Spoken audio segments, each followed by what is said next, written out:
Anybody want to start reading the first 8 verses? Yeah, I read. All right, brother, go ahead. And this is the genealogy of the sons of Noach, Shem, Ham, and Japheth. And sons were born to them after the flood. The sons of Japheth, Gomer, and Magog, Amadai, and Yawan, and Tubal, and Meshech, and Tyrus. And the sons of Gomer, Ashkenazi,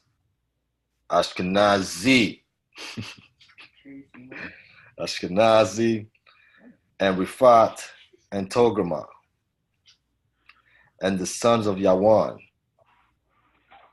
Elisha, and Tarkish, Kittim, and Dodanim. From these, the coastland people of the nations were separated into their lands, everyone according to his language, according to their clans, into their nations. And the sons of Ham, Cush, Mizraim, Put, and Canaan.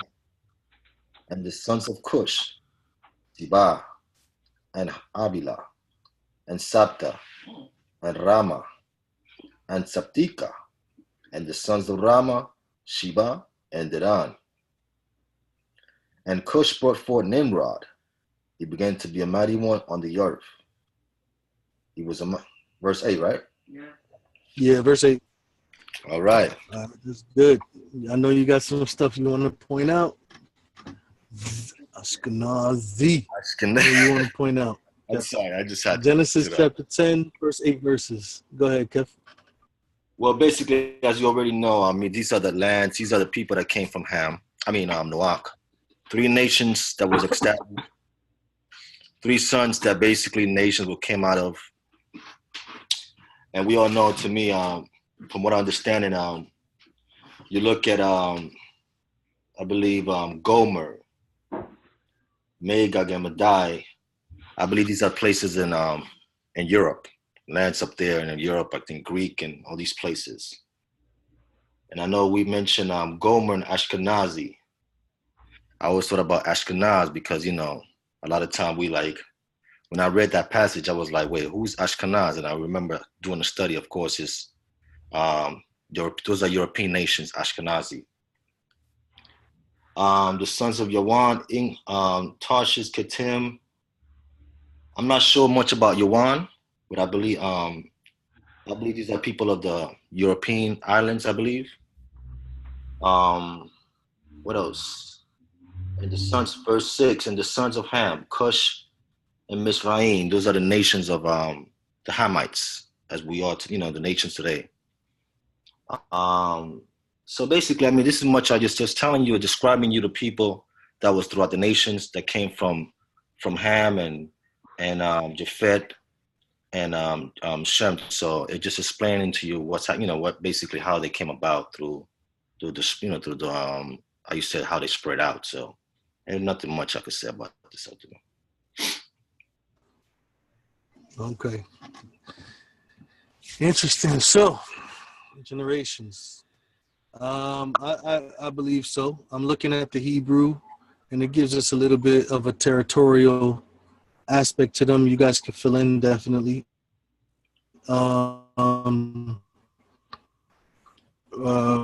Rick, Rod, you guys want to point something out before I go to Wes? First 8 verses of Genesis 10. Oh, I gotta unmute you. Yeah. Yeah, Gomer would have been up around Turkey, north of Turkey, and Ashkenaz would have been to the north, in the northwest of Iran. So, west of the Caspian Sea. So, to me, it's kind of interesting how Ashkenaz is mentioned today. You know what I mean? And because as we look at the genealogies, to me, it just expresses how everyone was connected. Everyone was brother. Everyone was family. Everyone was cousin, other than those who separated themselves for not following Yah's way. That was the separation, not the skin color, not the nationality, because it all derived from those three sons. You know, of course, everything broke off from there, but it's interesting to note where everything came from, the three sons. Right. No, absolutely. Absolutely. Everything is based off a tribe. And it's interesting how each son developed a language. Like each tribe developed its own language as well. If you notice, we didn't even get to Shem, but there's also sons of Shem that became the Assyrians or the Arameans. And I was reading in that book of Isaiah where the Arameans, they spoke two different languages, even though they're both Shem's son. They spoke two different languages, So it's interesting how where we are. Let me go back to it. Verse 5, it says, "And by these were the isles or the coasts of the nations divided in their lands, everyone after his language, after their families, in their nations." So that's something real interesting, how each son divided into its own nation and then developed its own language. Let me see who's first. Rick, you want to go ahead? Hold on a second. Pressing too much buttons.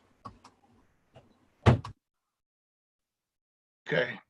Yeah, there's two things that stuck out to me. One, in Genesis 10:6, it's got Mitzrayim.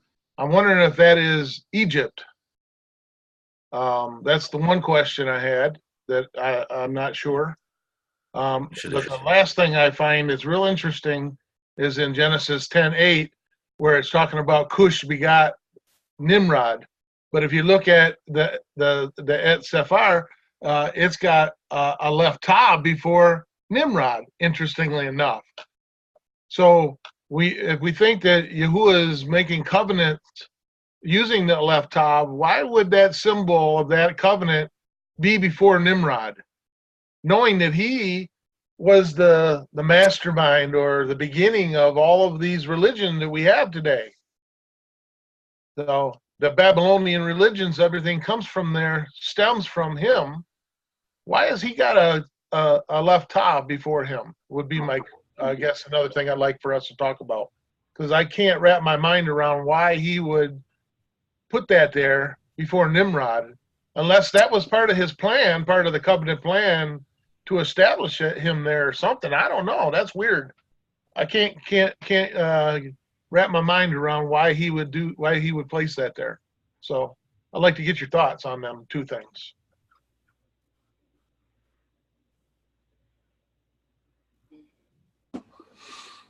Well, Mitzrayim is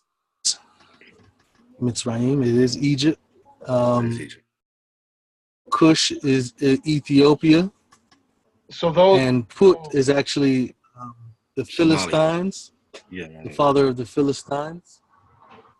And then you have Canaan or Canaan, which is the. So these are the nations that came out of which encompasses Amalekites and. I'm sorry, I thought you just so those are all the Hamites. Yeah, the Hamites are the Ethiopians, Egyptians, the Philistines, the Canaanites. Awesome. And I believe, I'm looking up the names, and then Havilah. I believe Havilah, wasn't that mentioned in Genesis as where one of the rivers were located? Mm-hmm. Which is like by the Nile River. Right. So again, you see the narration of Moshe. He's explaining where things are at the present time in his time when he was explaining Genesis, because Havilah would have named that region where that river would have been gone through. So Moshe probably knew, because he's right now we're going through the lineage, so he knew that these people named these locations, so he probably knew where's the locations of some of those rivers in earlier in Genesis during creation actually were located. So that's pretty interesting. But as far as the Aleph Tav with Nimrod, right, that's what I thought do too. see it. Let me let Rod go. We're gonna get to the hands. Let me let Rod go. Oh yeah. I'm sorry, Dom and West. But yeah, the Aleph Tav. I don't have a Sefer. I would definitely like to get one and see that. Now this is just my observation of it, in that Nimrod is the basis of the Babylonian culture and the God that they serve. So maybe it's that small God. Just not sure, because he became where all worship comes from. Right. So maybe that's where that Aleph Tav is establishing him as the I don't know what you want to call it, alternative belief. The alternative, the false, who he was elevating himself to. So he established that as a system as in opposition, maybe. Well, yeah, maybe is all I got. All things, I mean, he puts all this stuff into play. Right. Even the bad stuff, the people that he uses in those regards, like Nimrod, I think would still fall under his covenant agreement, right? Or something that he's establishing, because there has to be an option, right, in these end times that for the belief systems that are going to oppose Yahuwah, that are going to kind of give us that choice, that he pulls us out of. I mean, because he's allowing these things, and if Nimrod is the beginning of all these religions that we see coming out, yeah, or at least the Christianity, anyways, we know that's where at least that stems from. There's something there that I think that he's trying to show us with that Aleph Tav, that he's got a covenant that he's established here for a reason. Now, what came of that, is what we have today with all these religions, but that's interesting that he would put a covenant agreement upon something that's contrary to him, in his ways, in a sense, I guess. I don't know, but I don't know. Here's another perspective. Many times we kind of jump right into the Cain, like we have Cain, and now, as if we can't even assume that Cain just started out evil like that. So we shouldn't assume that Nimrod just started out evil. I think one of the major things that we see in the enemies of Yah is that they don't usually start out evil. Like the enemies of Yah was usually children from somebody that was friends with Yah's people at one point. Even the Amalekites were friends they blessed Abraham, and in turn they were blessed. Lot is Abraham's nephew, and then he had children, the Moabites and the Ammonites, which were the enemies of Yah's people. So when you look at verse 9 and 8 and 9, listen to the wording, right? It says, Cush begot Nimrod, and he began to be a mighty one in the earth, and he was a mighty hunter before Yah. Wherefore it is said, even as Nimrod, the mighty hunter before Yah. So we can't just say he's against Yah when everybody's proclaiming that he's a mighty hunter in the eyes of Yah. Like, doesn't that mean against Yah though? Not when it says before Yah. Doesn't that mean against Yah? I don't see that. Let me see. Is it panim? Let me see. Is it the word? Is the word panim? So it's kind of this. It's the same word as the. Is that the same word as the table of showbread? Yeah, well, presence. Like, it's the same word. I mean, I believe it can be, but I don't know. That word panim is used. The word table of showbread. That word showbread is panim, which means the table of his presence.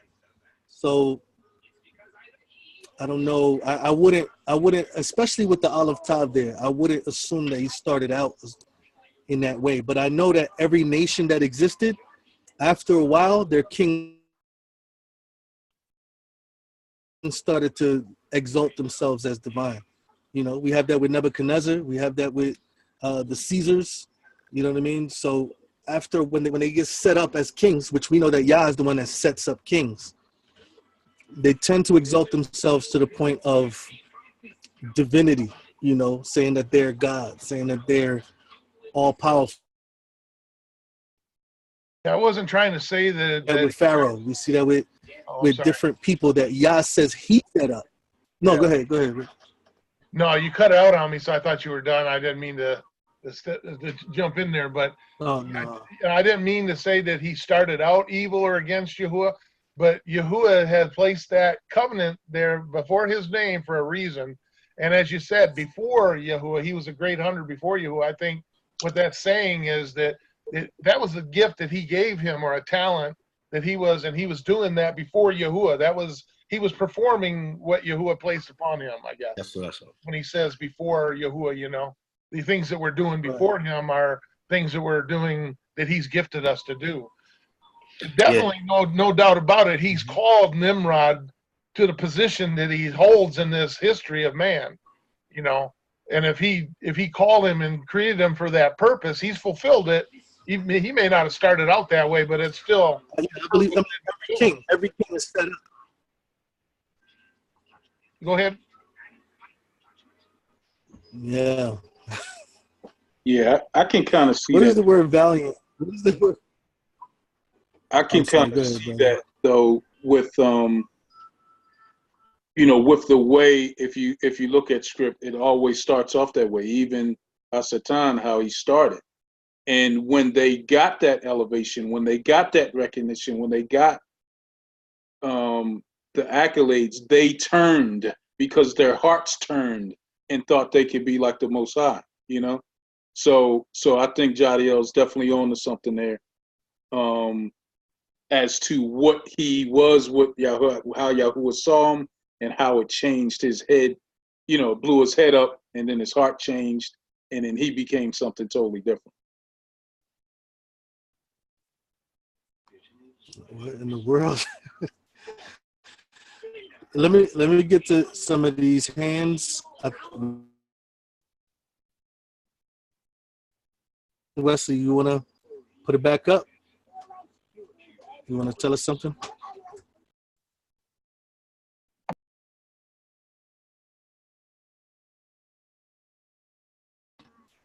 Okay, Wes. Oh, can you put your hand back up?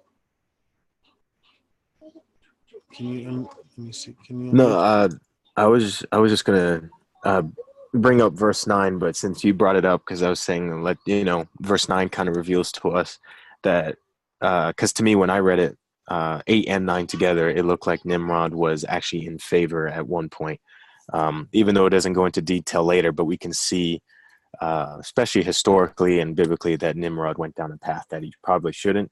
And I just wanted to bring up verse 9. Verse 9 kind of connects with me, showing that there was a favor before, he was started on the right path, exactly like you said.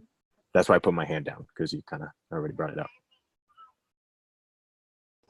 Oh, okay. Let me let JP. Go ahead, JP.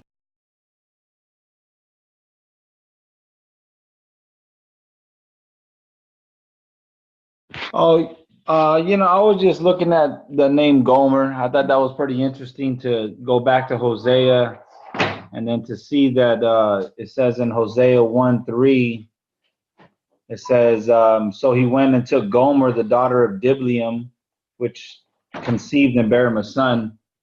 I don't know. I mean, I know they're not the same person, but it was just interesting to see a name over here of a male named Gomer, and then you go into the book of Hosea and it was a female, and then I was kind of looking it up, and I mean, using the Blue Letter Bible, they have an outline of biblical usage, and it says Gomer equals complete.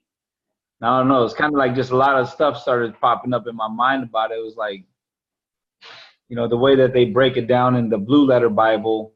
But just, I don't know, that was really it. Because at first I was kind of like, oh, this is the same Gomer, but it wasn't, of course, because one was a male and one was a female. So, but that was about it, bro. That's all I want to share.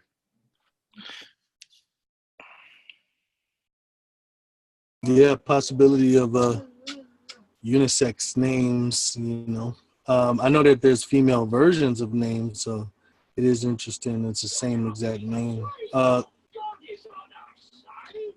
Kefa and Rod. Kefa, you wanted to say something, Rod? No, it's just amazing how we all know that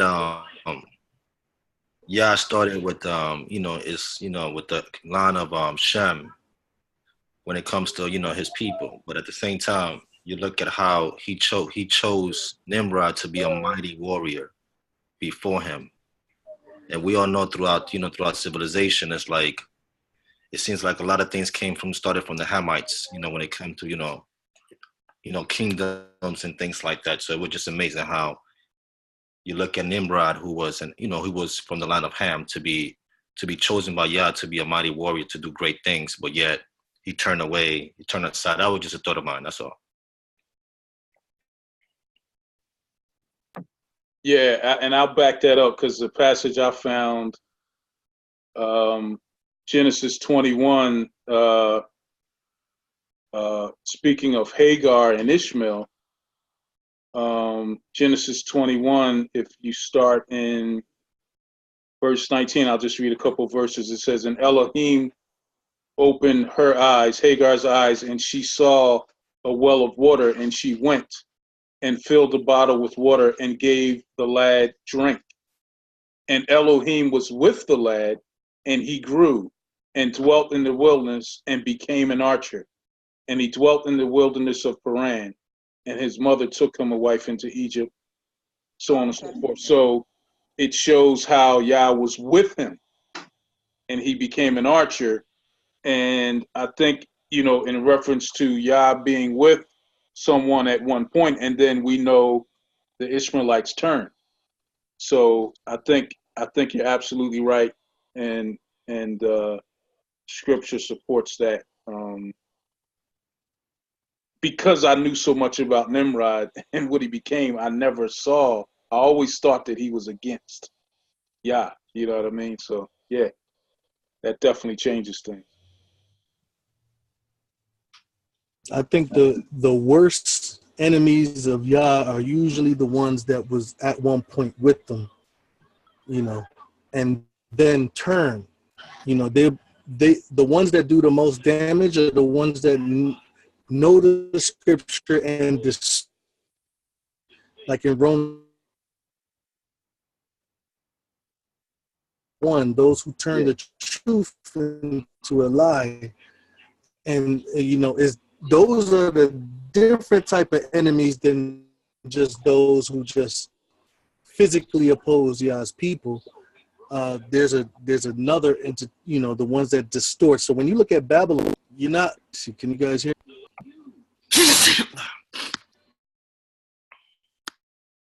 Hello? Can you guys hear me? Okay. So with Babylon, we don't only see a corruption, a physical corruption of a certain kingdom physically going away from Yah. We see a confusion in beliefs as well. Most belief systems actually stem from Babylon. So see a distance of the truth, a physical way from his plan, with Babylon. See Dom and Amana's hand up. Let me go ahead, Dom, and then Amana. Yeah, I just wanted to ask a question referring to the names and how you guys are able to pinpoint the actual, I guess, locations and genealogy of where those names come from. Like, I remember Brother Rod saying Gomer was somewhere, I forgot.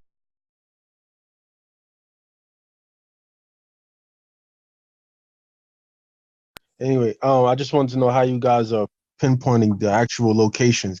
And another question was, I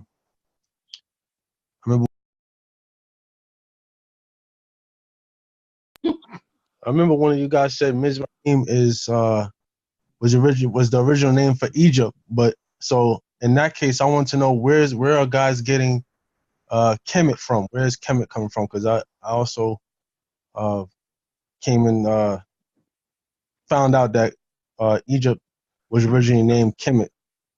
So I just want to know, like, where you guys again, how you guys pinpoint just off the names, the locations of like Egypt and Europe and all that stuff. You know what I mean? I mean, well, with Mizraim, it was always known as Egyptian. It's just different wording from different cultures. Like, I believe Egypt came from a name from the Europeans. They actually came up with that. I think it was the Greeks that came with the name Egypt. But Mizraim was always known for as the, those of the Hamites. But I think you mentioned something else. Yeah. So Kemet. Kemet. Basically, Kemet is a later term. It's a later name. The last time I checked, Kemet means, I believe, I think dark-skinned people or black skin or something like that. The last time I checked. So that's a later term that came on, but it was always Mizraim when it came to the people of he was a son of Ham. So that's my understanding when I did my study. That Mizraim is actually the son of Ham, and those are the people that basically dwell in the land of so-called Africa at this moment, East Africa. Yeah, and Dom, as far as the location of the names and the regions, I have a map. This isn't off the top of my head, brother. Okay. Okay. I want to know, like, where you was getting the locations. Yeah. Yah provides it. Yeah. What is that? What book is that? This is out of the Nelson Study Bible. The Nelson Study Bible. Yeah, so it has maps, cross references, interlinear notes. It's pretty good. Nelson. You can look that up. I mean, I'll show you. You can look that up where all those people of Ham and Shem and Japheth, where they settle. There's places you can find that out. Okay, I got it. All right, there's ancient maps with names of territories before it was named something else or translated into something else. A lot of times they were usually translated by other countries that conquered them, and they would try to translate it into a name that they can actually pronounce in their own tongue. So sometimes you have crazy stuff like Mitzrayim and in Egypt, like it's pretty far from each other. So, but we know that Mitzrayim is the Hebrew term, for it. So yeah, I think we can kind of trace it back. There's ancient maps before the ones that we have now that kind of give us a little bit of accuracy as to the location. Let me let Amana go. Go ahead, Amana, and then Robbie. Yes, the question that I had, I guess it's in relation. Well, it is in relation to what Brother Rick was saying about Nimrod and the covenant. Okay, so I was just wondering if there could be a connection, like, and this is going back in Bereshit 3:15. Where Yah had said that he would put enmity between, it says, I will put enmity between you and the woman, between your seed and her seed, and he shall crush your head and you shall crush his heel. And the reason why I'm saying this is because there is, we know that Yah uses what Hasatan meant for our harm or dysfunction and uses it for us, for our good function. And so he uses, both in order to still fulfill, his promise, and the covenant that he had made with our forefathers. So I was just wondering, could there be a connection with that as well?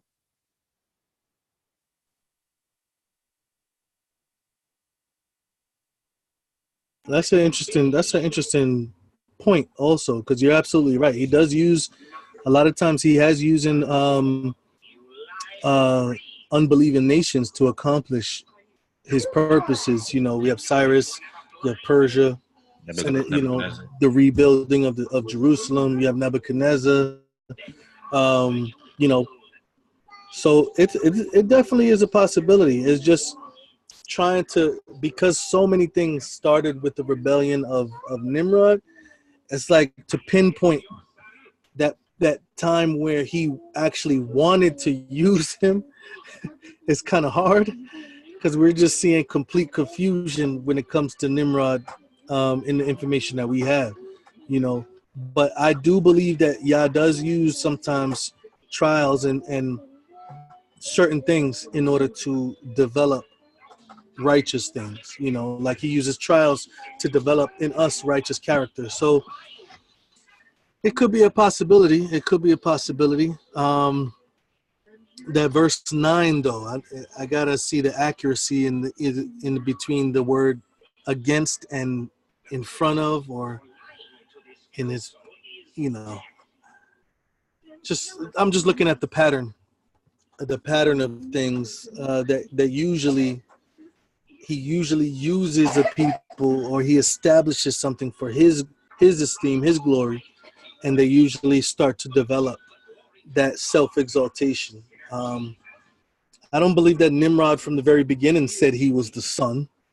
He was the sun god. You know, I think it was something that was developed over time in his mind. That's an intricate deception. That wasn't just like he just popped up. Oh yeah, I'm the sun god, by the way, and my son is the you know, and my wife is the moon. But we see the replica. We see that these were the beginning of that mentality, because even the Pharaoh said that his mother and father was the sun and the moon. I'm not sure. Correct me if I'm wrong. I'm not sure if it was his mother and father or his brother and sister. I'm not sure.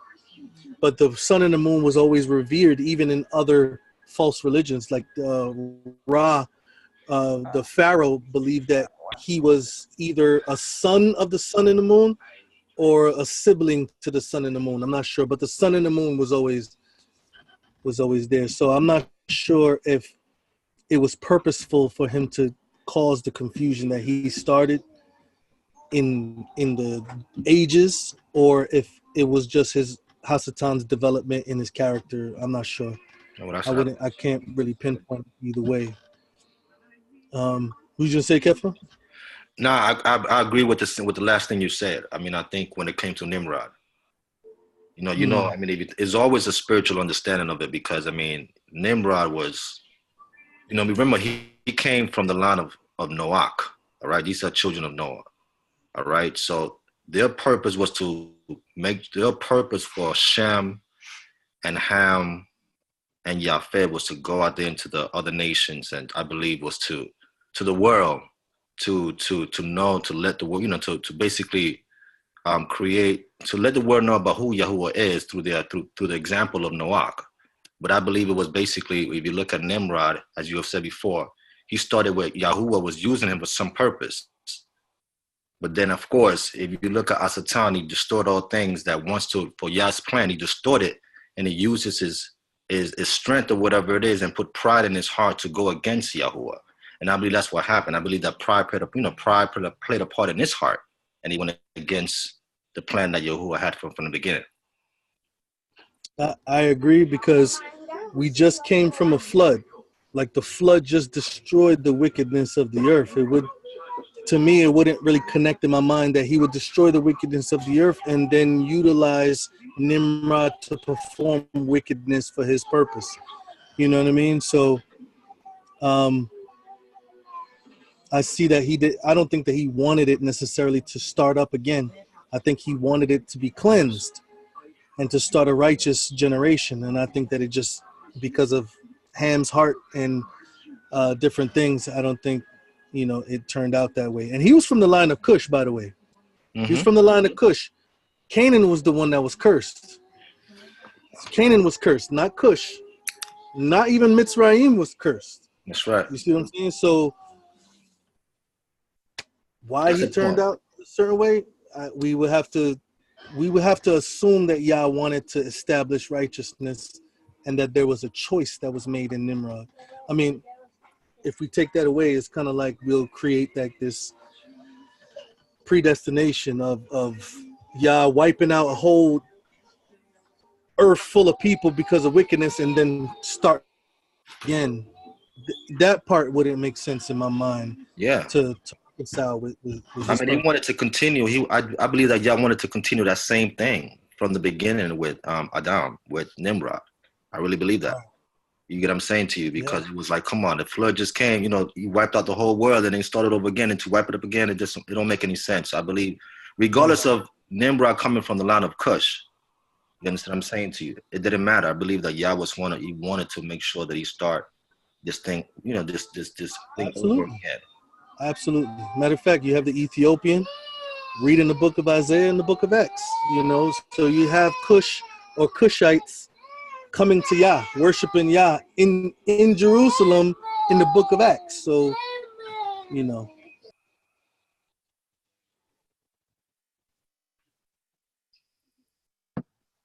Yeah, I was going to say, just that example alone. I mean, how Nimrod started and how he ended. You know, how we look at scripture. How, you know, you said earlier, it's always those closest. Look at Judas. You know, how he started, and then how for us that means not to believe our own press clipping.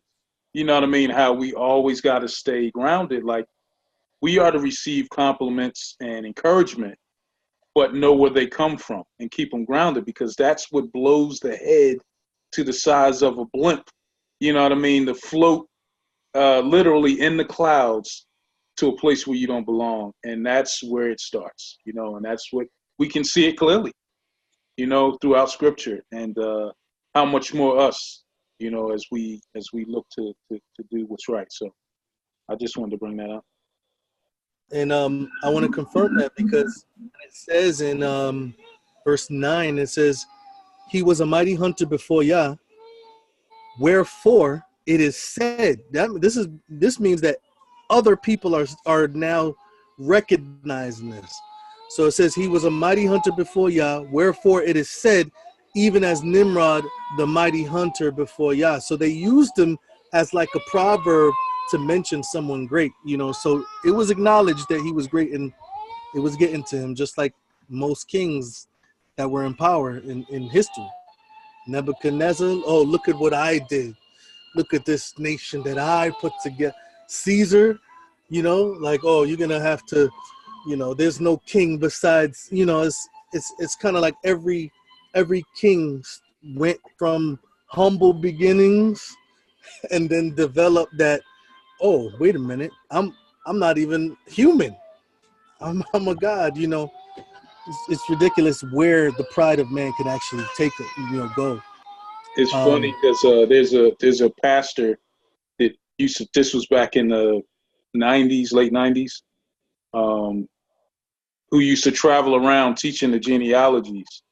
And when he would get to verses 8 and 9, he would say, when God calls you a mighty hunter, you are a mighty hunter. You know what I mean? So in reference to say that not only y'all saw him that way, everybody did, you know, and that's eventually that blew him up. So, yeah. This also opens a whole different perspective, you know, that, you know, Yah can use anyone. You get what I'm saying to you? Because if you look at, you know, if you look at Nebuchadnezzar, Yah reminded Nebuchadnezzar that he put him there. Like, yo, I put you there. You know what I'm saying to you? And Nebuchadnezzar was not, you know, he was not an Israelite. You know what I'm saying to you? So it shows a lot of how Yah can do anything. He's outside of God. You know what I'm saying? So Yah reminded Nebuchadnezzar that I put you there, but yet because of his pride, he forgot. Like, he's like, you know what I'm saying? So I believe it was the same process when it came to Nimrod. He was like, go the other way, you know? And people would be surprised at some kings. Like, we look at Ahab, right, who married Jezebel. We look at him like, oh my gosh, the worst. Ahab repented. I know very few have seen that verse, but Ahab repented. Mm-hmm. He came to Yah, and Yah accepted his repentance. You know what I mean? So, and this is after Jezebel. This is after the Elijah Jezebel situation. So a lot of times we see the wickedness that somebody do, and we shut them off. We cut them off like, oh, this man is done.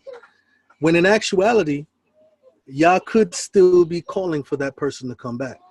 You know what I mean? So we need to kind of see the whole scope. Nimrod is one of those individuals that's usually stamped as the epitome of paganism. You know what I mean? Which I believe his teachings are. But before that, we have to also, if there's evidence, we have to also acknowledge how he was before that and see that it's a process to get that wicked. Let me let Robbie go. Go ahead, Robbie. I was just thinking about the part loving Yahuwah with our heart, mind, and soul. At one point, Nimrod was like that, but then like that pride got in there, and his heart started to change. And when his heart started to change, then it affected his actions, and his thinking became all puffed up with pride, and he turned the other way. And so that's what happened with Satan the devil too. At one time, he was also special and was, given this position, and he started his pride, his heart got messed up as well. And so we really have to watch our pride, we have to watch our heart. Our heart can get us sick spiritually. And then, our thinking, our actions go in the opposite direction. So you have to guard our heart, like the Bible says we need to do. Hallelujah. Absolutely. That's the greatest battle, is to stay humble, because it's funny. To be humble is the only thing that Yah says to be. Like, if my people were to be humble, then everything else comes into play, such as faith, submission, receiving of the Ruach, the power, keeping the commandments. Those things can't occur if we're puffed up in prideful. You know what I mean? So the humility aspect, the true humility aspect, is the foundational of every other, every other thing that pleases Yah in our life. So that was a good point, Robbie. Brian, go ahead, brother. Oh yeah. Forgive me if you already mentioned this, but I was just thinking about we were talking about last week. We were talking about Pharaoh, and you see that process of like hardening of his heart and stuff, and he would like repent, and then he would be okay, I'm gonna let the people go, and then he will go change his mind, and his heart would get hardened more, and so it's interesting, like looking at his case and seeing maybe that process might have happened with Nimrod. I don't know. Maybe there's a lost book out there somewhere that might give us more details. Who knows? Well, there is. Sorry. Go ahead. No, I'm just saying, I don't know what you're going to say, but there is. But it's okay. Concerning what you just said, Brian, about Nimrod, there's other. I was going to say the same thing. I mean, I read it, but I didn't want to get into it. But it's all good. Yeah. No, it's the example is in most kings. Matter of fact, the example of in Isaiah 14 about Lucifer was also referred to the king of Tyre, which is the king of Babylon. You see what I'm saying? So most kings usually have, what I think Rod mentioned it, have developed the Hasatan's personality. If they don't humble themselves to Yah, they will develop a Godhead complex. Like their head is, in their head, they're God. Olympics. Yeah. So Brian, you're absolutely right. Pharaoh definitely was a part of that example for us, like what Robbie said, for us to make sure that we're examining ourselves and seeing that we're nothing without him. We're nothing without his word. We're foolish without him. We're not wise. We're not anything without this. We receive wisdom when we receive his word and his ruach. We do not have to be wise in order to be righteous. There's this dependency that we have to be connected to Yah. All right. Anybody want to read the next 8 verses, verse 9 to 16? There was.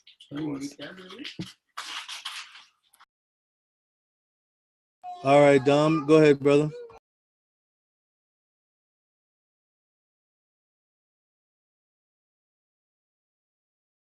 One second. Where we at? 9. Is it 9? Oh yeah, it is 9. We just reading 8, right? 8 verses. Can you hear me? He muted himself. Oh. Yeah, you're a little bit low, Dom. Can you hear me now? Can you hear me now? Yeah, we can hear you. 8 verses, right? Yeah, verse 9 to 16. Okay, brother. All right. He was a mighty hunter before the Lord. Wherefore it is said, even as Nimrod, the mighty hunter before the Lord. And the beginning of his kingdom was Babel, and Erech, and Akkad, and Calneh, in the land of Shinar. Out of the land went forth Ashur, and builded, oh man, Nineveh, and the city Rehoboth, and Calah, and risen between Nineveh and Calah. The same is a great city. And Mizraim begot Ludim and Anamim, and yo, these names is crazy. And ain't nobody helping you out either. I'm not even gonna try. Hold on, I'm about do to the best you can. I'm about to go to the Bible and let him translate. All right, and Lehabim, I set myself up for this one, man. And Nephtahim, and Pathruzim, and Casluhim, out of whom came the Philistines, and Caphtorim. And Canaan begot Sidon, his firstborn, and Heth, and the Jebusite, and the Amorite, and the Girgashite. Yeah, that's it. That's 16. Oh, you lucky. It's a quick 16. I told you, man. All right. I read the whole Genesis, man. Them names is a tongue twister, man. You probably just turned the page after the first two names, right? Nah, I read through. You didn't even read the whole. Just was like Girgashat, whatever. Chapter 11. What I started to do, I just started just be like, all right, I'm not even gonna try to say the whole name. I'm just gonna go by Gi. I'm just gonna go by the first two letters, and that's it. All right. Do you have anything you want to pull out from these verses? Absolutely not. I don't know. I'm gonna leave that up to you brothers, man. See what you guys see out of that, because reading all the names, I kind of got lost and like trying to understand what is the purpose of all the names. So I'm gonna leave that up to you guys. All right. One thing I want to point out is that I'm noticing that there's some names that was also later on, like in the time of Abraham and things like that. So does anybody want to Rod or Kefa, Rick? I've seen some Aleph Tavs in there. I'm noticing that there's Aleph Tavs before every son that started a major city.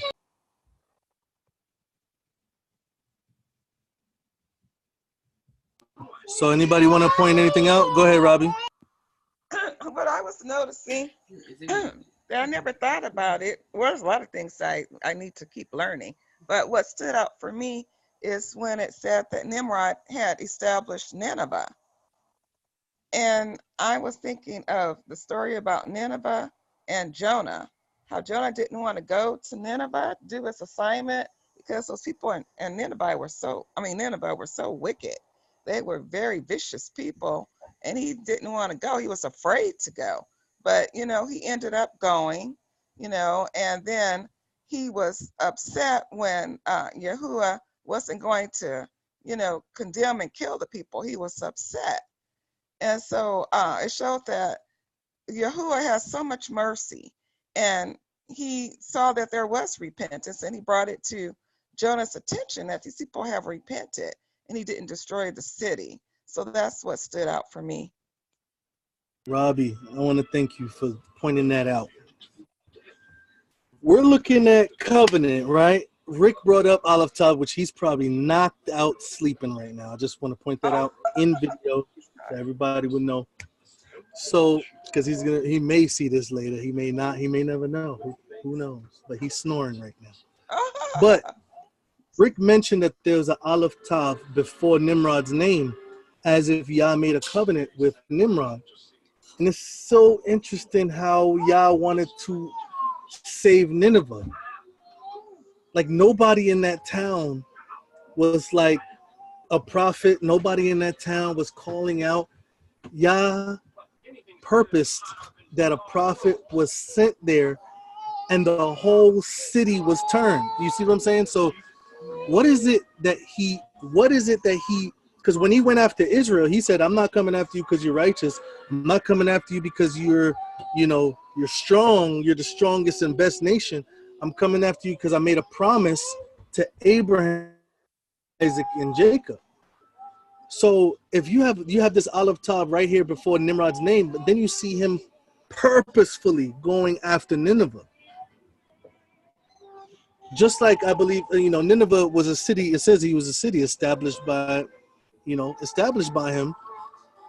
It's just interesting, like that Aleph Tav is right there before the word Nineveh. I'm using my sword, so it's giving me the Hebrew word. There, it's not translated into the scripture, but it's there, and because they can't translate it, they don't put any word there. But it says here Aleph Tav, and builded Nineveh. Out of the land went forth Asher and builded Nineveh. So I don't know. What do you?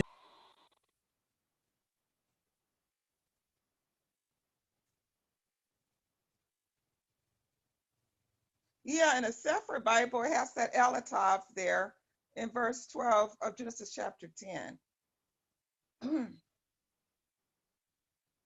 Yeah, no, definitely. Amana, go ahead. Okay, I just basically have a thought, and I know that Rick probably would be so much better with this. Remember there was this something that we were studying one day, and instead of just reading it according to the English, he read it according to all of the definitions and put all that together. And so what I'm wondering is what that actually would say if we only looked at, instead of the places that the people were from, what their names actually meant, with the Aleph Tav right there before all of that, and how that would fit together. That it was just a thought. No, that's an interesting thought. I may see if I could write it down afterwards.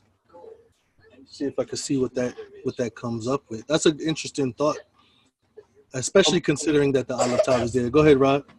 Now I was gonna say, Amanda, did you mean when we were going through the genealogies earlier in Genesis and we did the names, the meanings of the names?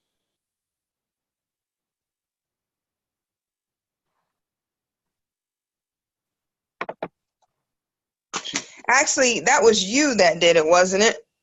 Was that you that did it? It was one. That's what I meant. Yeah, we did it together as a. Yes. Yeah.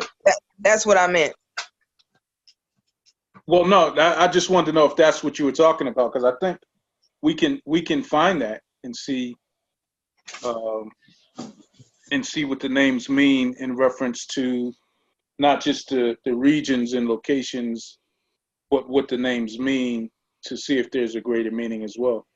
Right. Yeah, that was the time. That's what I was referring to, because I just wondered if we applied that same thing to this, what would we see? Okay. Yeah, we'll look into that.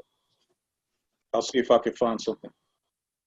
Yeah, starting at Nimrod, I think that'll be interesting to see. Brian, go ahead, brother.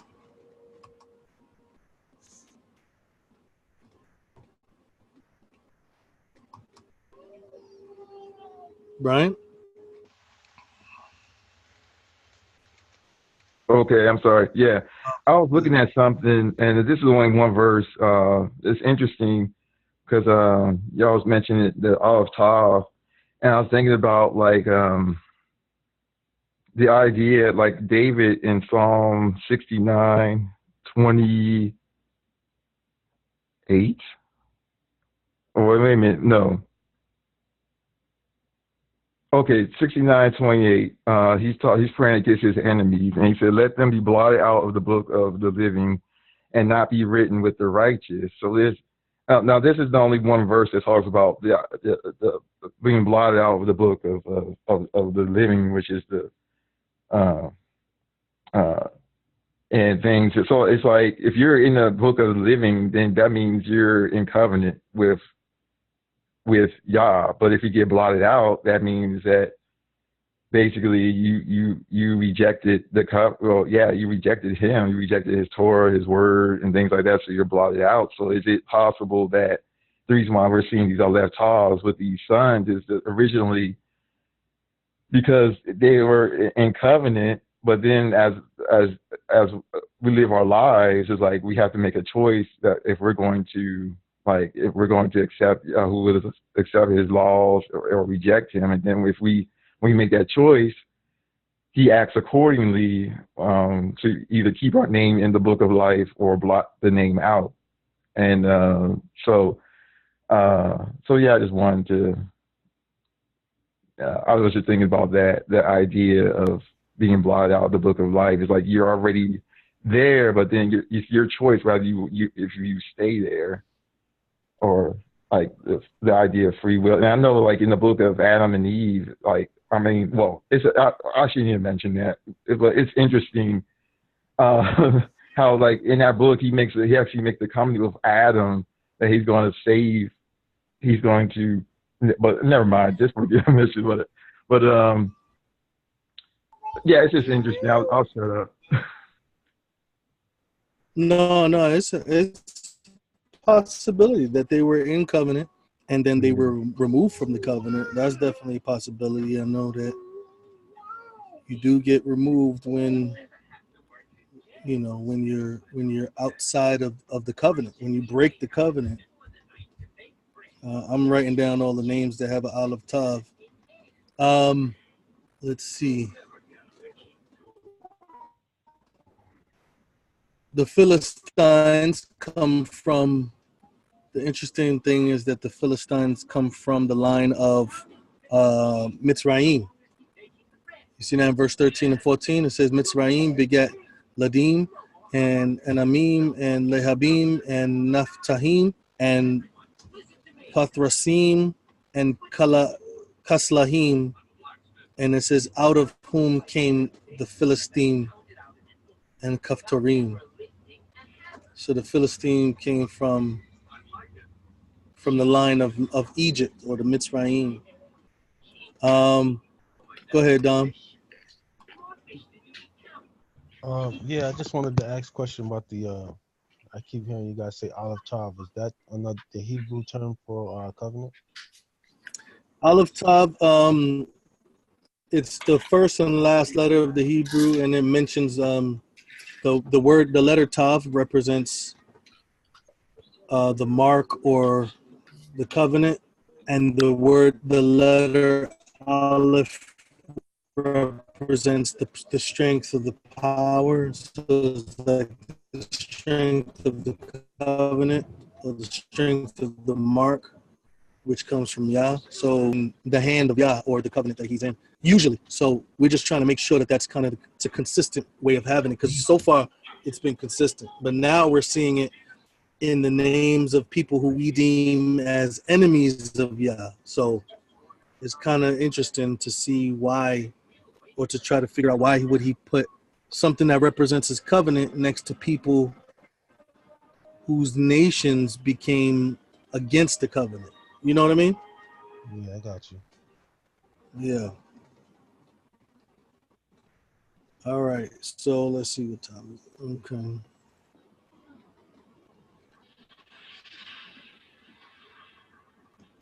Okay, so we have Cush, we have Mitzrayim, got Put, Canaan. All right. Verse 15, Canaan begat Sidon. Sidon is the father of the Sidonians. Jezebel was a Sidonian. Jezebel was a Sidonian.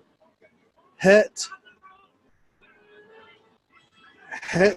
is the forefather of the Amalekites that Abraham met. I'm not sure if it was Het, if this is the same person, but Het is somebody that Abraham was in contact with, or the son of Het, sorry. The son of Het was the one that Abraham met. The Jebusite, because Sidon was firstborn, and Het. The Jebusite, the Amorite, and the Girgasite. Okay, it's telling you what came out of these lines. All right, so let's look at the next 8 verses. I'm gonna read from verse 19 to 24. Right? No, sorry, 17 to 24. All right, ready? Huh? 16 to 24. It says, and the Jebusite and Amorite, Girgasite, Hivite, Arkite, Sinite, the Arvadite, the Zemarite, the Hamathite, and afterwards were the families of the Canaanites spread abroad. So all of these ites was all over the place. Verse 19, and the border of the Canaanites was from Sidon as you comest to Gerar. Gerar is actually the location of where Abimelech was. That was where Abraham went and had that issue with Abimelech. Gaza and goes into near Sodom.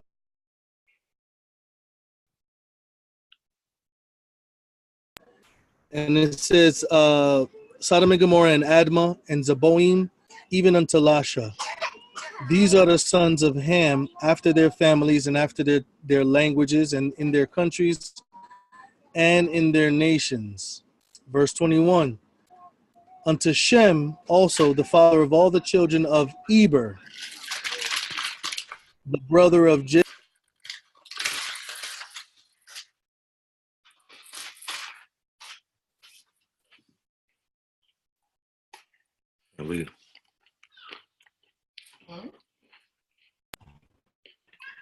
Wait, where did you guys hear me last? Because I don't know. It got cut off. Did you guys hear me? Well, I think we're by verse 19. Just start from verse 1. Start over. Verse 1. Verse 19. Verse 19, okay. And it says, and the border of the Canaanites was from Sidon as you come to Gerar. And I mentioned that Gerar was where Abimelech was located, where Abraham went and dealt with Abimelech, and Abimelech took Sarah and things like that. That was Gerar. And it says, unto Gaza, as you goest unto Sodom and Gomorrah, Admah, and Zeboim, and Lasha. These are the sons of Ham after their families, after their languages, in their countries, and in their nations. Unto Shem, also the father of all the children of Eber. Of Eber, that's an important name. The brother of Japheth, the elder, even to him were children born. The children of Shem was Elam, Asher, Arphaxad, Lud, and Aram.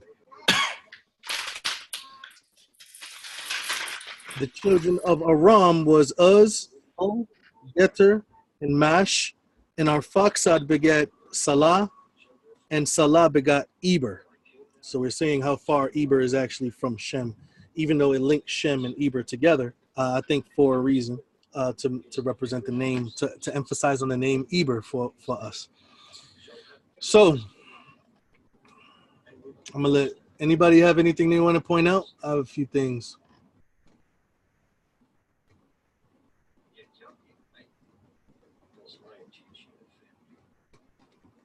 All right, so Eber. Anybody know what the significance in the word Eber or the name Eber is? I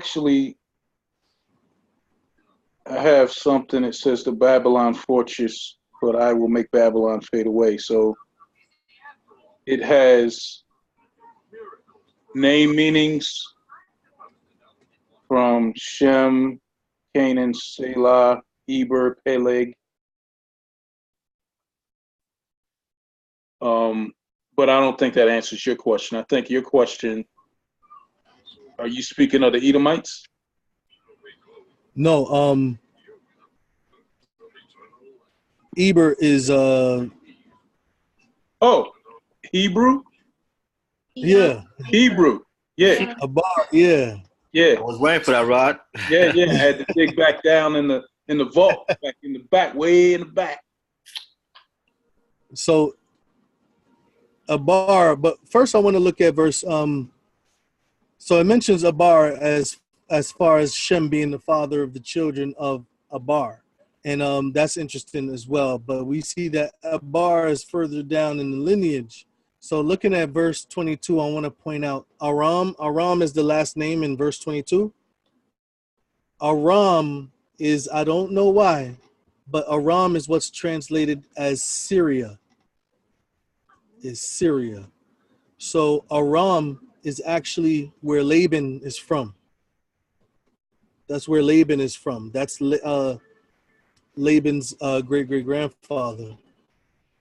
So they actually are called Arameans, but I'm not sure why it's translated. It's very far from each other in sound and transliteration. I'm not sure how they got the words, but this is something to keep in contact, because remember, Aram is where he sent Eliezer to find a wife for Isaac, and that's also where Jacob went to go find a wife of Aram was Uz. And oh no, I'll take that back. Was it Uz or Ur? Ur is where Abraham was from, not Uz. The Chaldees. Uz where yes. Uz was good thing. I forgot. But Aram actually means a glorious people. A glorious people. That's interesting, because that's where he sent to get the wives for his sons. So it's interesting, the meaning of that. What land did Lot came from? The land of what? Land.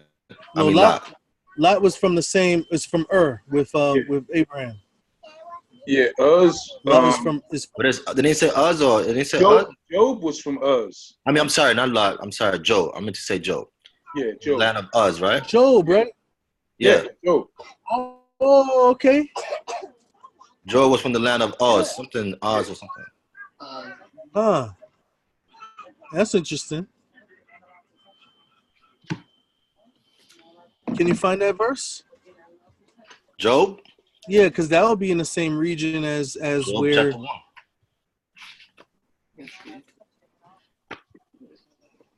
Job chapter 1. Yeah, let me see. Okay, oops.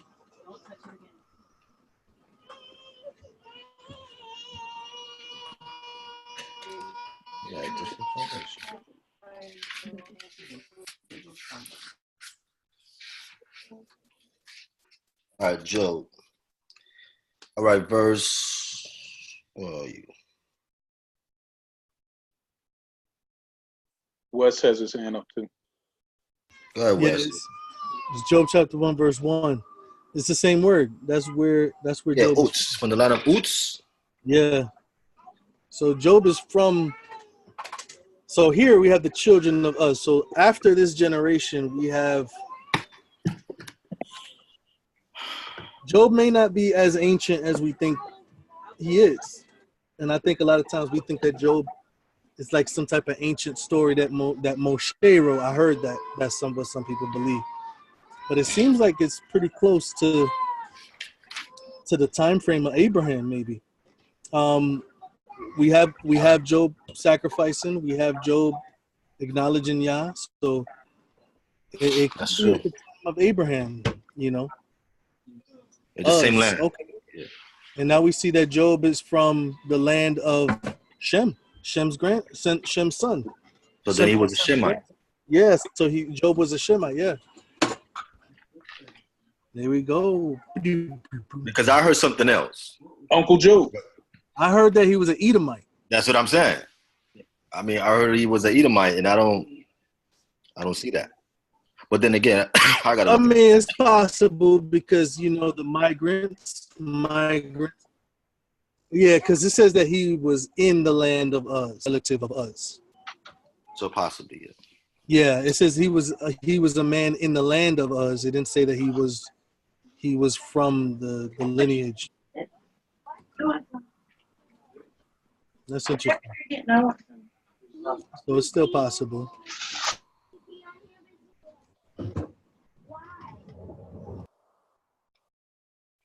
We'll continue in verse 25. Yeah, let me see. Aber. So Aber, right? Aber is the root word of Hebrew. The root word is where the word Ibri or Ibarim come from. And this is where the word Hebrew is derived from. It's from this man in verse 21, Eber. That's why it says Shem was the father of all the children of Eber, referring to the Hebrews. But that's not technically only the Hebrews, because everyone that comes from the line after Eber is also Ibarim. So if Abraham is a Hebrew, Abraham's brothers would be Hebrews.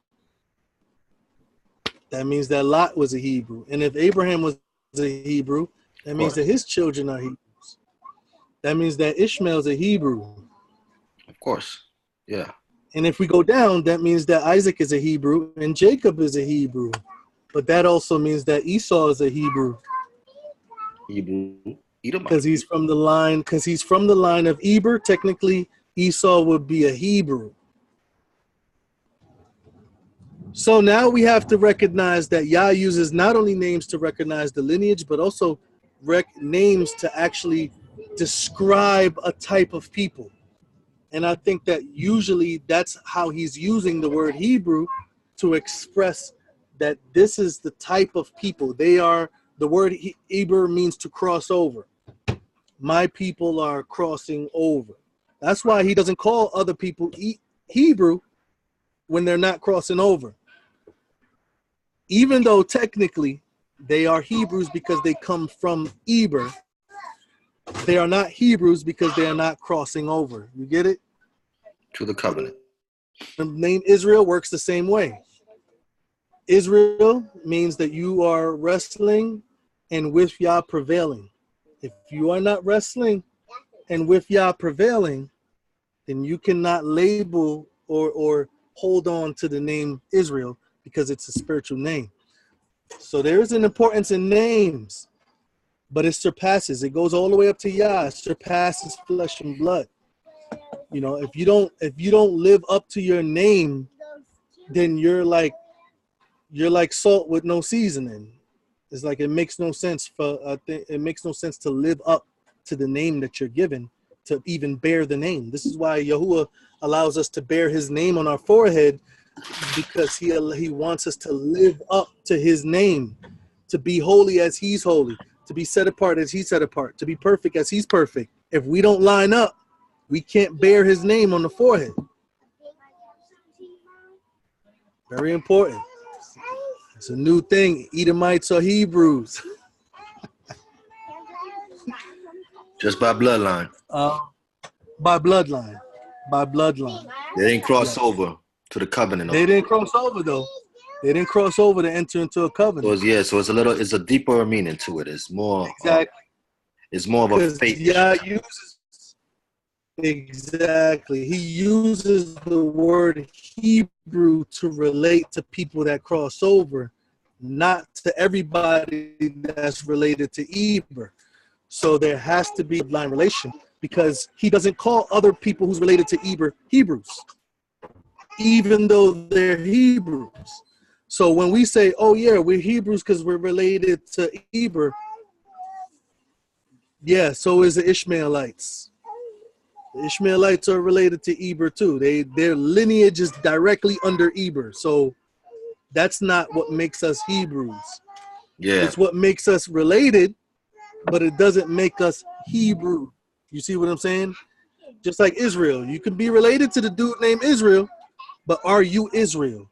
That's different. That's a different statement that we're making. And that's where let me let Ayla go. Go ahead, Ayla. Oh, okay. Oh, sorry, the lag. That's fine. Can you hear me?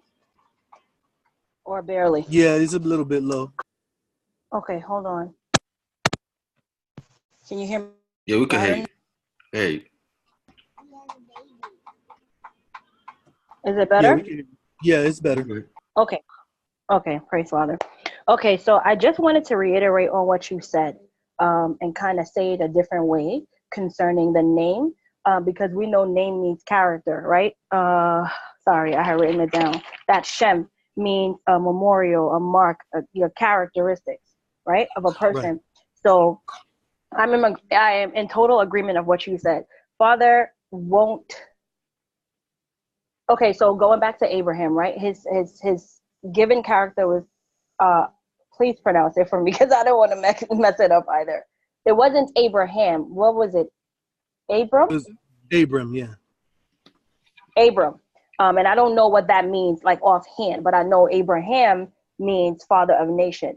So father did not call him into that character knowing he wasn't going to live up to it. Just what you were saying about being Hebrew or being from the lineage of the children of Israel. It doesn't make any sense. And Father isn't the author of confusion. He's not going to call you to walk out something if you're not going to do it, right? And I just wanted to make reference that the names are just your character. And then, dang, I had another reference to Abraham. I'm so sorry. But it is leaving my mind right now. All right, go to somebody else. I'll get back my thought concerning Abraham. There was something else I had, and then I'll come back again. I'll raise my hand again. Sorry. Okay. If it comes up, raise your hand. Abraham's name was changed, demonstrating his acceptance of a covenant. Not only his acceptance of the covenant, because it was Genesis 17 when Yah was reestablishing the covenant with him that he changed his name. We have Jacob, he changed his name. Isaac, he was given that name. He was given a name from Yah. They didn't even name him an earthly name. He was given the name Isaac from Yah from the beginning. You know, it was Abraham that changed his name. It was Jacob that changed the name. And Isaac had a heavenly name already. You know what I mean? So it was all because of the characteristics that they bore. You know, Abraham, even Jacob, it was because of that experience that he had with Yah, his name was changed. You know, so for him to recognize Eber, right, in verse 21, it says Shem, the father of all the children of Eber. So now it's connecting names together, certain names together. It's not saying Shem, the father of Elam and Aram and the father of Akphat. No, it didn't do that. It skipped all of those names and said Shem, the father of Eber. So it's connecting names in order to demonstrate. I think what who was asking that? Amana. I think that's also something we should do. Also, the names that Yah connects, we should kind of connect it to see what it represents or what it would represent. Because Eber also had children. He had a lot of children. He had two children. In verse, well, we're gonna get to that right now. Well, let me just read the last 8 verses, and then we'll kind of, because there after that everything is kind of connected to what we're talking about now. But Rod, you wanted to say something first? No, we're covered. I think we were talking about the conversation of being related by blood only and calling yourself a Hebrew.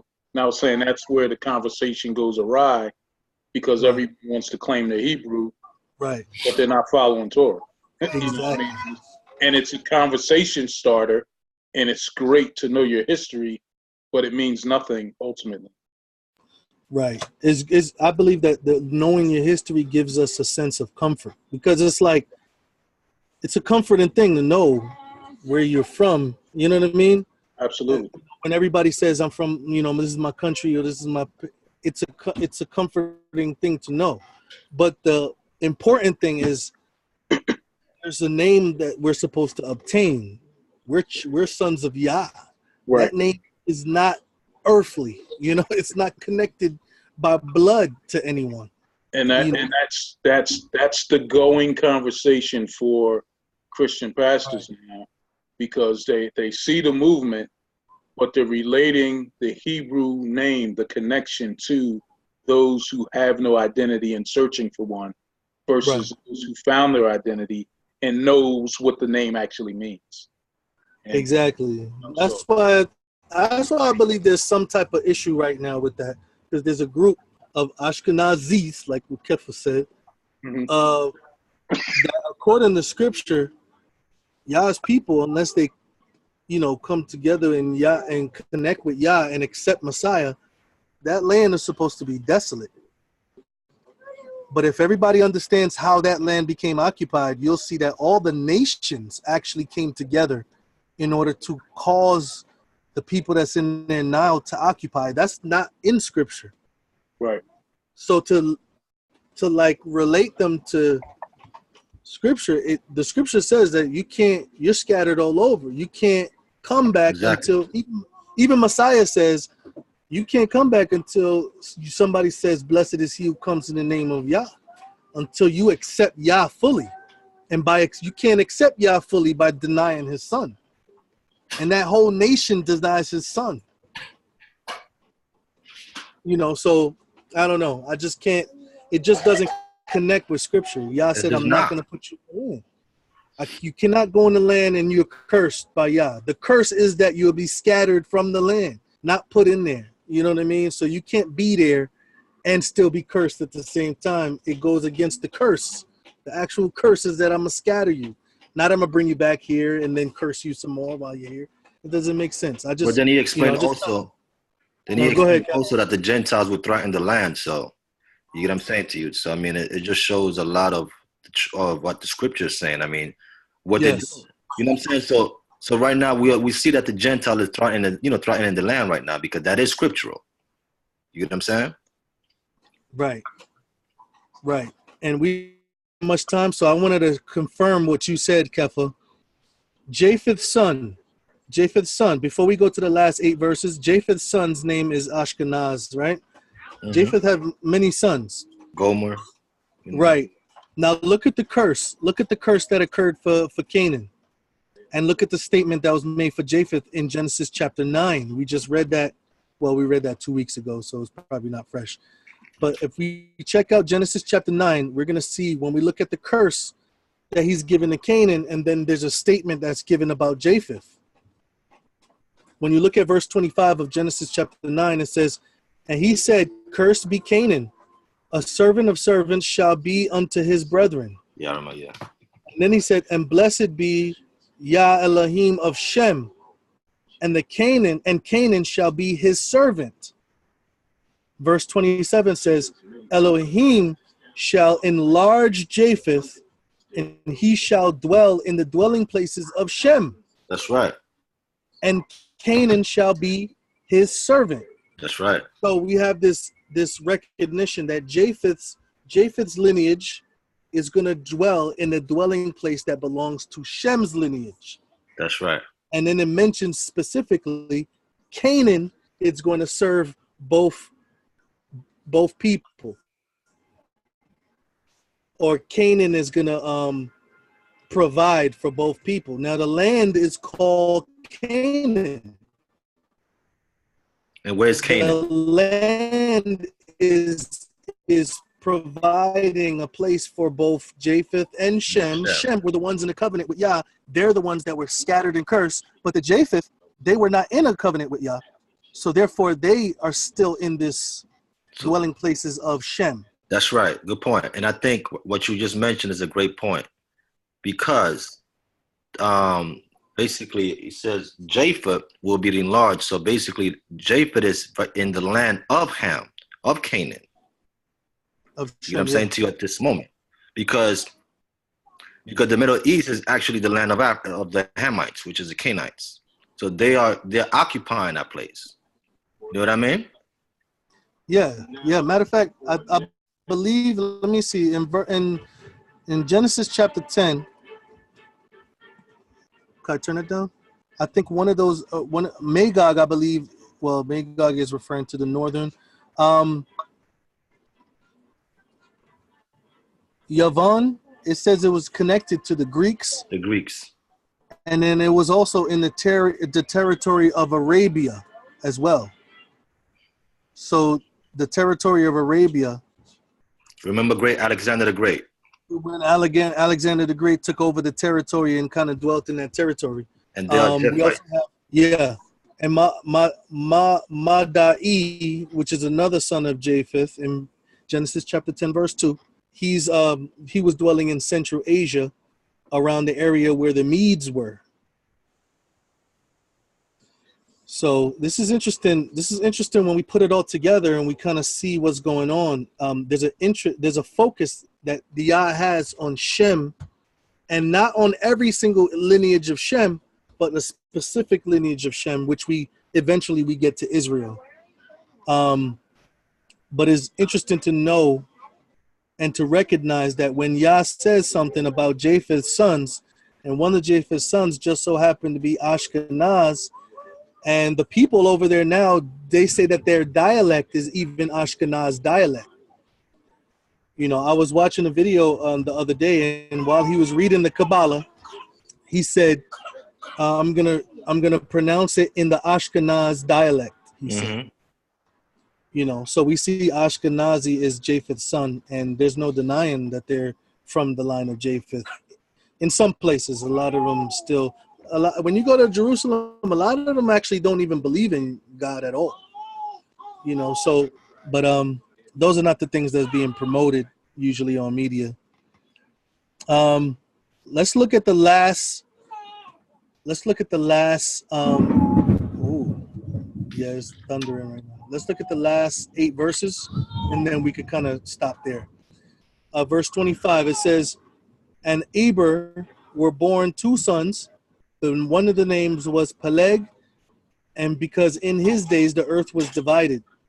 And his brother's name was Yoktan, and Yoktan begat Almadad, and Salaph, and Hazar Mavet, and Yara, Hadoram, Uzal, Daikla, Obal, Abimael, Sheba, Ophir, Havilah, Yobab.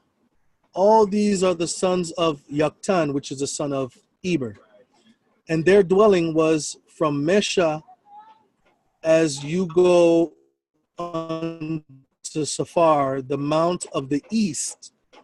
These are the sons of Shem after their families, after their languages in their lands, after their nations. These are the families of the sons of Noah. These were the nations divided in the earth after the flood." All right. There's a few names here, like Ophir. Ophir was a name mentioning of gold. Havilah. Yeah. Sheba or Sheba. It says here that it's an Ethiopian tribe as well, but we see that the name Sheba is comes from the line of Eber.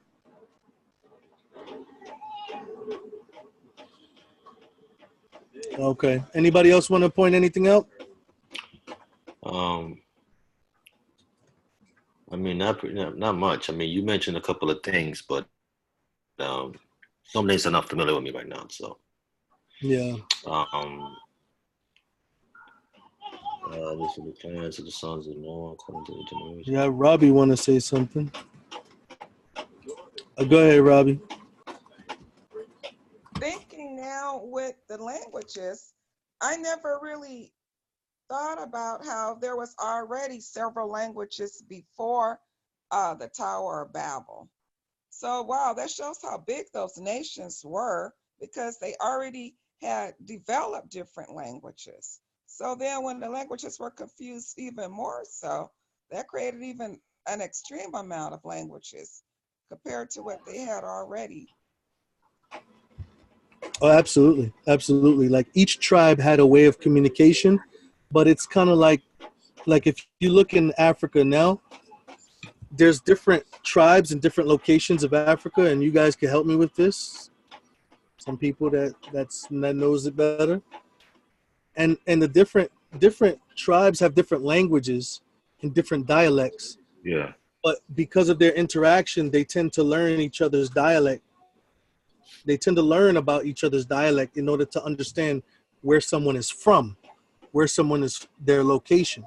So here we're seeing that the tribes that have specific locations that settle in certain locations also are not only known by their location, but they're also known by the dialect that they have. And so when Yah confounded the language, it was languages that they didn't know.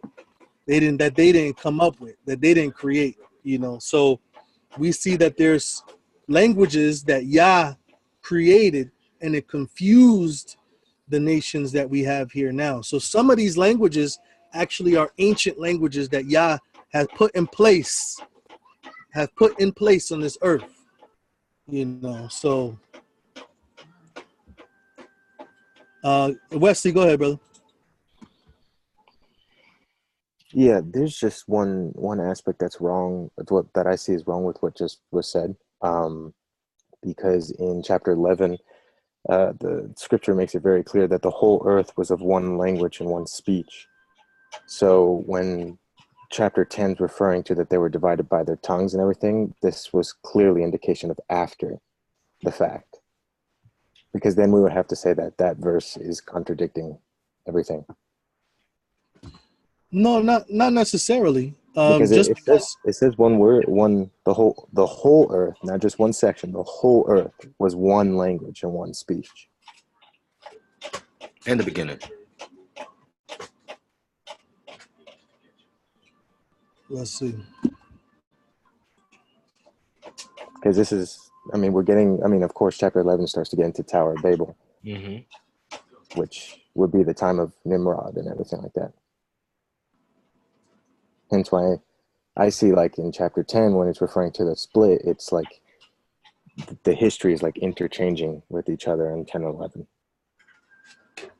Yeah, I don't think that we can kind of take 11 and then trump out chapter 10. There has to be a correlation.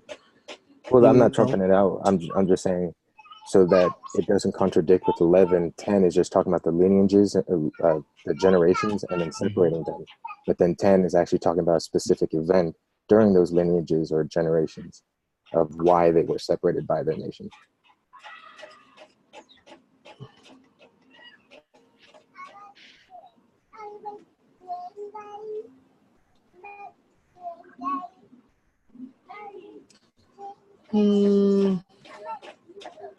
Let's see, where is Nimrod? Nimrod is all the way in the beginning of these lineages, though. Nimrod is not. He's not all the way down. This is kind of going past Nimrod a little bit, and then in chapter 11 is going back to Nimrod, because we're all the way on Eber. We're all the way in a group of people that's like only great grandfathers to the next group of people that we're about to talk about. So there has to be a correlation with their languages. But like I said, just because they have different languages doesn't mean that they were misunderstood by one another. I made an example of some tribes in Africa where they're different languages, but they understand each other's dialect. You see what I'm saying? They understand each other's language, and they can recognize where each other's from by the language that they speak. So it wouldn't necessarily mean that they have some, like in chapter 11, it talks about a confusion of languages in which nobody can understand each other, rather than a group of languages that determines where you're from. So you say what? Verse what? Verse 1, the whole earth was of one language. Well, that's what I'm saying. I mean, they spoke one language, but maybe the different sounds, like different dialect. Like if you look at the English language, for example, there's the English language, but there's different dialects of the English language.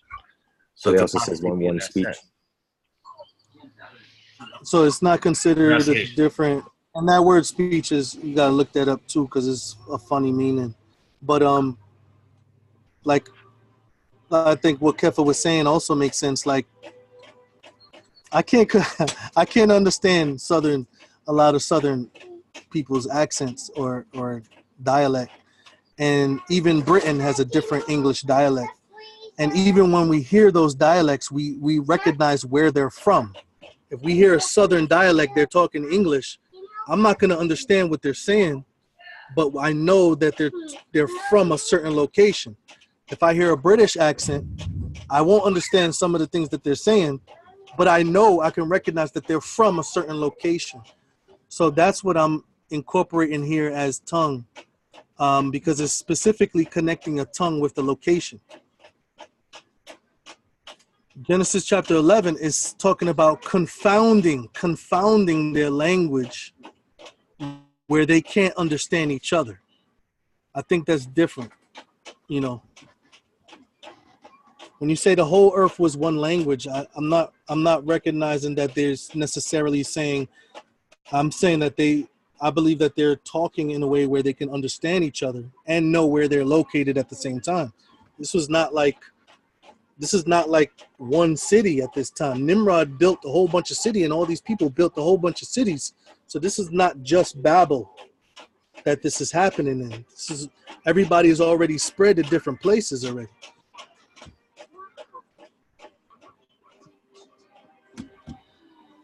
But there has to be a harmonizing of those two things. Let me let Ayla go ahead. Ayla, go ahead.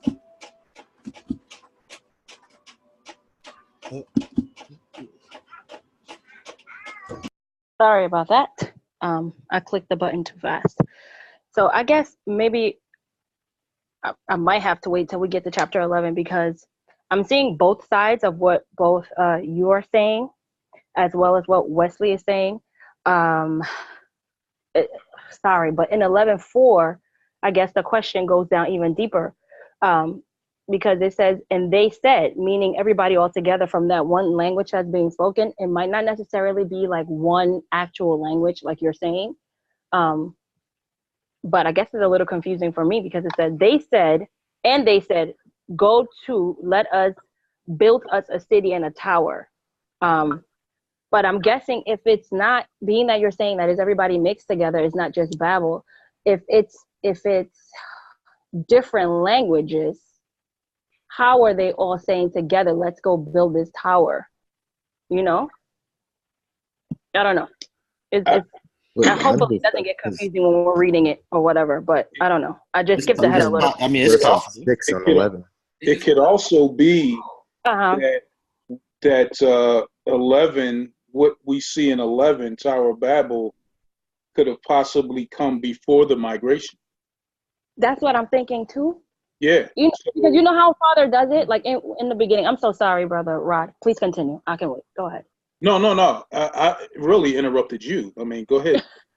I was gonna say, you know, it takes me back to Bereshit chapter 1, where Father gives the account of creation, and then chapter 2, he breaks it down, you know, even better, more clearly, excuse me. Yeah. This is what it seems like. Okay, then that would make more sense to me. That's where I was going, because when I was looking at it, I was saying, okay, he's speaking of the migration in 10. Right. That's what I was. 11, he talks about the dispersing. So I think that Wesley could be onto something here, and that the actual migration, which it's mentioned in 10, happens after verse chapter 11. Right. Because it's just the genealogy in 10. He's not like saying, I mean, yes, things that happened are in there too, but in 11 it goes deeper to me. And I was just on I was just on verse 4 and looking at it. Yeah. Okay. Because I don't want to disregard, like me myself, when I was looking at chapter 11. I mean, there's verses 1 and also verses 6 that indicate the language part, and it actually separates speech. But I guess. And I think that there's a possibility, because like I was mentioning, how sometimes when they paraphrase something and then they go back to the story, to reiterate, it could possibly be he confounded the languages, and then they divided into these groups, and then they separated. It definitely is possible, and I do see what Wesley's saying. It does bring. And I was looking at both together. It does, when it mentions the tongues, it does Yeah. Because can I say something else? Because it's not until Go ahead. It's not until chapter 10, verse 25, where it says that the actual land, the earth, was divided, was split. So technically, you know actually, what I not mean? on chapter 10. It's earlier. It says it earlier. Sorry, that's where I started. But again, that was after though. It mentions the generations after the individual, and then it mentions the split. Right. Is what I was trying to say. Yeah. Well, that was my point anyway. Thank you. And where was it from beforehand? You said verse 5. Verse 5. Okay.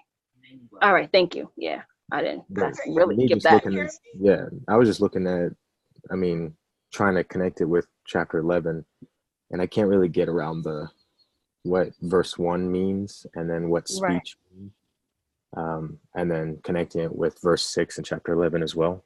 But yeah.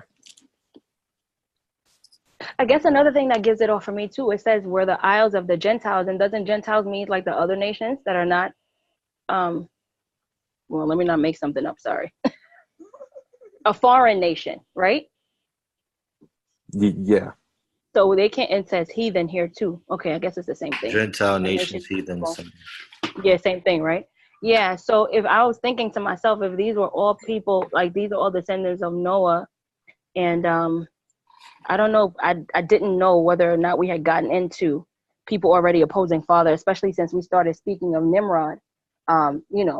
Knowing what we knew of him before, searching the scriptures together today, how some of us thought, he was just kind of turned against Yah from the beginning, only to find out when we read it deeper,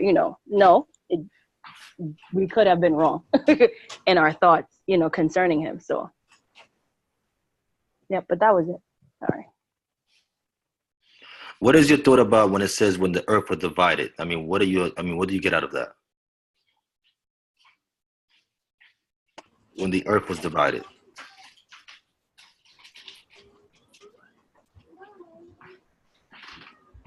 Well, it says that the sons of verse 5, I believe, is specifically talking about the children of Japheth, because it's directly after the children of Japheth. Because later on in 25, it says it directly. Because it says by these coasts. So it says after the sons of Japheth, it says by these were the coasts of the nations divided in their land, and it only mentioned Japheth's sons. And you said verse 25. Eber was a different generation from Nimrod. Huh? Wes? Brother Jadiel. No, can you hear me? Yeah. Can you hear me? Go ahead, Robbie.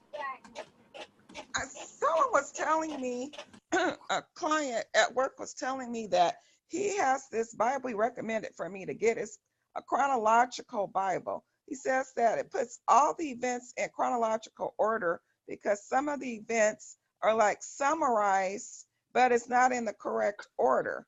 And then you have to go back and figure it out.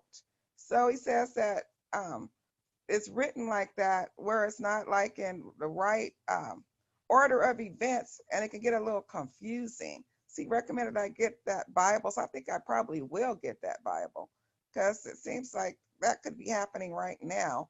That 10 is talking about events that really happen after chapter 11, as far as the language is possibly.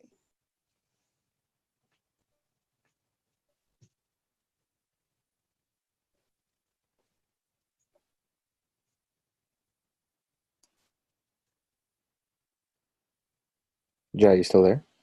Yeah, are you still there? Yeah. I think it's good to see those things, but I'm probably gonna have to go back to kind of, because it's mentioned in a lot of generations, and I don't think that it's the same generation as the one that was with Nimrod. I don't think every single name was there with Nimrod. You know what I mean? One is before Nimrod, Noah, and then it's after Nimrod, because Nimrod is actually the son of Cush. So he's like a totally different generation. From the beginning of chapter 10 to the end of chapter 10, it mentions multiple generations. So But then in chapter 11, it goes back to Nimrod's generation, which is before Eber. Either before Eber or the same time as Eber. I don't know. I have to go back to see where all these names actually fit in the genealogy.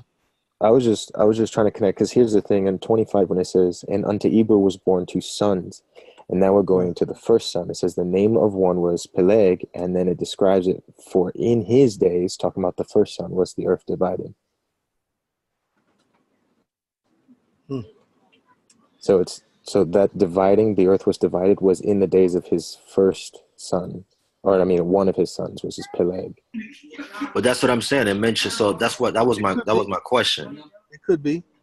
That was my question. Like, what does that mean? It's a possibility. I mean, what I'm saying is that I think 10 was just the broad scope of the description, and then 11 goes into what the dividing was.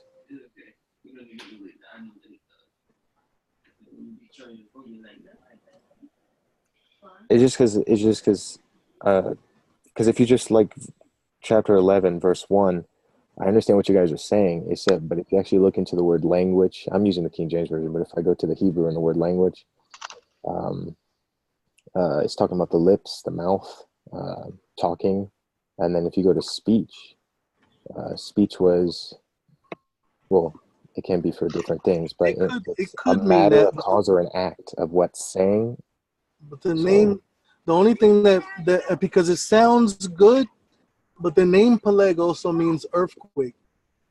So I don't know if he's talking about physically divided, like an earthquake, causing maybe continents to form or whatever, or a dividing in the people. You know, I'm not sure. What do you say about Peleg?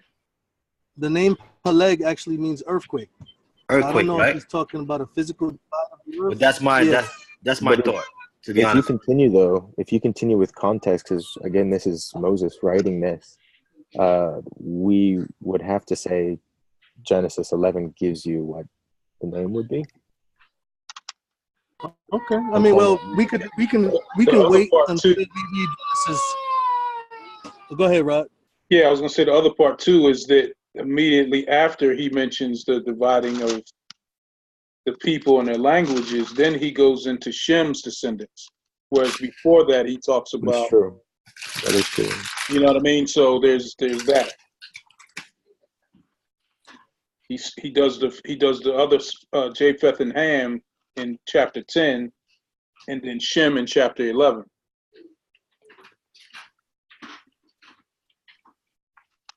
What's your thoughts on it? So it's like a continuation after the description. Right.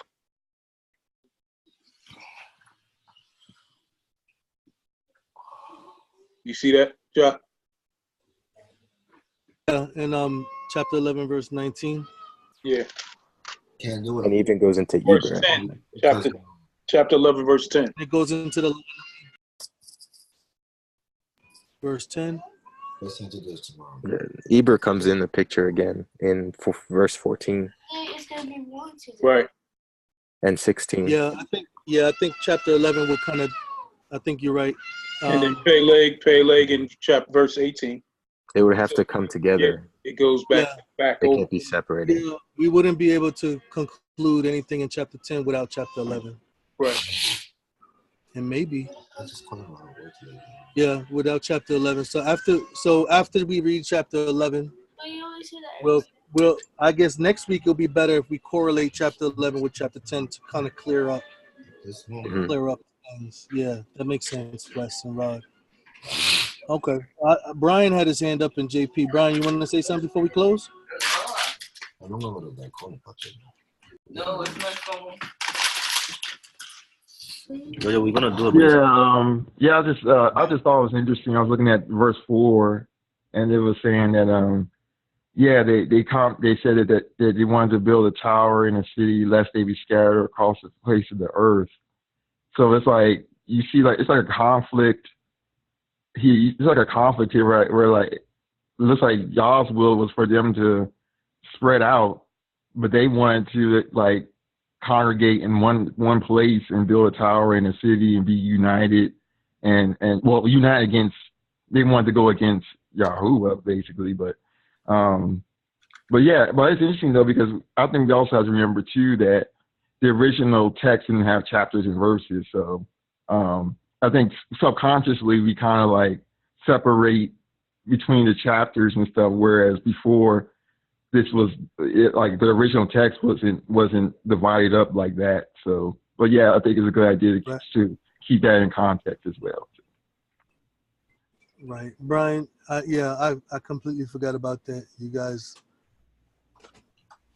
it makes sense. What Wesley was saying was making sense. It's just subconsciously I was separating even maybe the context. You know, maybe those two chapters are not really two chapters. Maybe they're just one flow of genealogy, and then we get to Abraham in chapter 12. So it makes sense that we have to put those things together in context before you can't make a conclusion with chapter 10 by itself. Yeah, that's like you can't come to a conclusion with Genesis chapter 1 without chapter 2. You know, you can't do that, or you're gonna think that Adam was there with Eve when she was there's gonna be a lot of distortion in the understanding. So yeah, you guys are right. Wesley and Rod are right, and Brian, that's a good thing to remember. There's no chapters, so you can't just always cut things off at the chapter. I'm OCD like that sometimes, where like let's get to the end of the chapter, but it's not really the end. You know, so thank you for that, Brian. That makes sense. Let me let JP go, and then we're gonna close. JP. I was just listening, and I was thinking, like, I know Kevin was asking the question in verse 25 of chapter 10. You know, it seems to me like as this is the time of the breaking up of the earth into its continents, you know what I'm saying, into its like the formation of what we have today of the land. So maybe before this, it was one land, one whole mass, which would be earth, which would be terra firma, I guess you would call it, or eretz. I don't know the proper Hebrew word. And so it kind of makes sense when you see 11:1 with that mindset, because it says, and the whole earth was of one language and of one speech, because at the time it was of one language and one speech, because it was all one huge piece of earth, and then it got broken up, you know what I'm saying, into the continents we have today and the whole land, you know. So I was just answering Brother Kefla, you know, he was asking that, and that was my opinion on that question on verse 10, verse 25 of chapter 10. And then it kind of made sense when you said Peleg, because in this definition, it means to divide, or like you said, earthquake. So that was kind of interesting. Like there was a big earthquake or a dividing of the land. So for verse 25, that would be my answer. My opinion would be, for in his days was the earth divided. So before that, the earth was one whole land. And in his days, the earth got divided, the land of the earth. You know what I'm saying? Of what we call earth, you know. But when we see earth in the Bible, it can mean land or eretz or, I don't know, terra firma or something like that. So that was my opinion. I actually lean towards that opinion. We were driving to Pennsylvania for the feast, and I noticed that a large portion of even the mountains was like one shape at a certain point, and then it looked like there was like this break. So I also believe that all the mountains was also one shape. You know, everything was connected in like a certain shape. So there's a possibility. And then we also talk about how did people travel? How did the people originate overseas? Well, if the land broke and then it developed, whoever was on this part of land develop a people in a late nation, then you have the division before there was boats. You see what I'm saying? So it could explain a lot of things, that the earth was actually one form, the mountains was one form, and the flood started something, and then the earth, you know, all these things started to create what we have now. So yeah, no, these are good insights, definitely good insights. But we'll look at chapter 11 and then let's cross-reference it to chapter 10 so we can kind of solidify what we all see. You know what I mean? Because I'm starting to see what you guys are saying, what Wes and you guys are saying. But I think Peleg, sometimes we say either or, just because there's a physical attribute to put the name Peleg, like a physical earthquake, it also could possibly, like a physical earthquake separating the continents, also divided the people, could also have divided the people in their particular regions as well. So it could combine both ideas to create the idea that the scriptures is revealing, you know. Sometimes we have that either or mindset, and we can't kind of narrow down. You gonna say something? I was gonna say verse 4, chapter 11, but since we're gonna go into it, because verse 4, chapter 11, the people knew, because they're like, lest we be scattered abroad upon the face of the whole earth. Right, and you know what's interesting that we mentioned that every time it talks about the breaking of the covenant with Israel, one of the conditions of breaking the covenant was that they were going to be scattered. So it's interesting that we first started our conversation saying that he was in a covenant with Yah, and now they're like, we're gonna get scattered. So obviously there's a breaking of a covenant, and then there's the punishment is coming, and they're trying to avoid the punishment. They're trying to avoid the punishment. This is just, it's just the pieces of, it's just a crazy big picture right now, and that I've never paid attention to, because usually you just read and to get to the Gospels. You just read and understand the Gospels. I agree. But now it's like, man, it's a crazy history right here. Yeah, that revelation, the idea that scattering was feared, you know, that they were afraid of that, and that was a sign of Yah's judgment, is amazing within itself.